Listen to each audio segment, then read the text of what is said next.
Tallinnas toimub festival Erisuste erinevused 2025 vaheaasta, mis toimub 29. maist kuni 1. juunini Astangu kutserehabilitatsioonikeskuses, Tallinna Südalinna raamatukogus ja Eesti Puuetega Inimeste Kojas.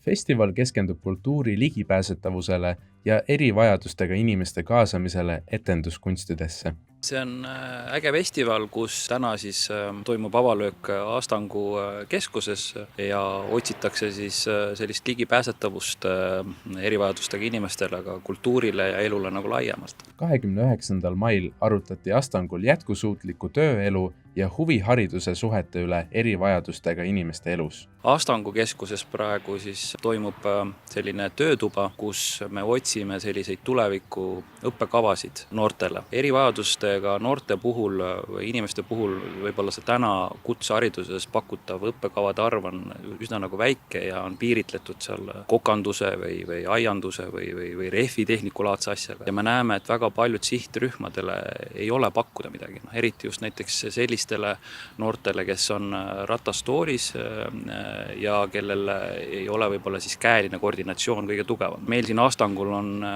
selliste noorte tarvis on võimalik tulla IT-d õppima, võib-olla neid erialasid võiks olla nagu rohkem. Aga meil on ikkagi jätkuvalt vajaka jäämisi siin, et ratastoolis inimesed saaksid tunda ennast selles mõttes võrdväärsena teistena, et nad saaksid nagu töökeskkonnas liikuda vabalt ja ka üldse töökeskkonda tulla siis või tööle tulla. Michael Mõttus, kes on festivali korraldusjuht, tunnistab, et festivali esimene päev on juba väga edukalt alanud ning loodab, et ka järgmised päevad mööduvad ootuspäraselt. Meil on väga tegus meeskond, aktiivsed inimesed, kes kõik toovad ideid, lahendusi, oleme mõttetalguteks mõelnud, oleme ka juba kaugemale jõudnud mõelda ja loodame, et need 4 päeva, mis meid ees ootavad, lähevad enam-vähem nii, nagu me plaanime.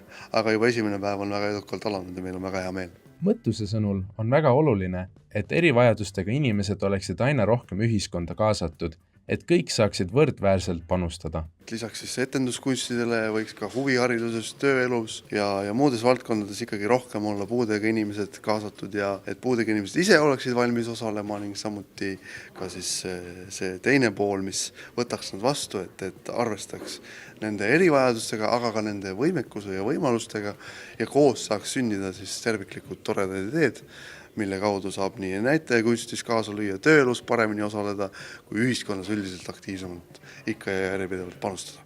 Festivalile on oodatud kõik ning ligipääsetavus on ka kõigile tagatud. Üritusest osavõtmiseks peab ennast eelregistreerima ning koha selleks leiab üles Facebookist ürituse lehelt või meie video alt kirjeldusest.